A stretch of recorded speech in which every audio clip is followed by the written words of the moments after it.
Night 9:00. Last 3 டேஸாக தலைக்கு சரியாக எண்ணெய் வைக்காதனால ரொம்ப ஹெட்டேக் ஆச்சு. ஸோ தலைக்கு டக்குன்னு எண்ணெய் வச்சுட்டு டின்னர் ரெடி பண்ணலாம்னு சொல்லிட்டு தக்காளி சட்னி, தோசை தான் ரெடி பண்ணேன். இது ரொம்ப சிம்பிள் தான். வெங்காயம், கடுகு, பூண்டு, வரமிளகா, கருவேப்பிலை, கொத்தமல்லி தழை இது எல்லாத்தையுமே போட்டு நல்லா வதக்கிக்கணும். வதக்கினதுக்கப்புறம் நம்ம கட் பண்ணி வச்சுருக்கிற தக்காளி எடுத்து இதுலேயே ஆட் பண்ணிவிட்டு எல்லாத்தையும் சேர்த்து நல்லா வதக்கிக்கணும்.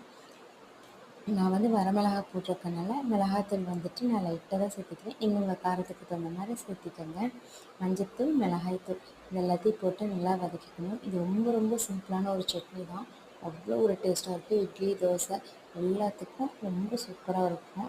இந்த மாதிரி ஒரு டைம் செஞ்சு பாருங்கள்.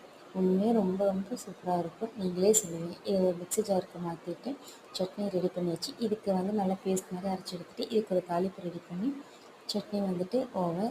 சைட் பை சைடாக தோசை ரெடி ஆகிடுச்சு. தோசை சுட்டு எல்லாத்தையும் அதுலேயே ஹாட் பாக்ஸில் போட்டு ஃபில் பண்ணியாச்சு. பாலும் ரெடி பண்ணி எடுத்து வச்சுட்டேன். அவ்வளோதான். Thank you all.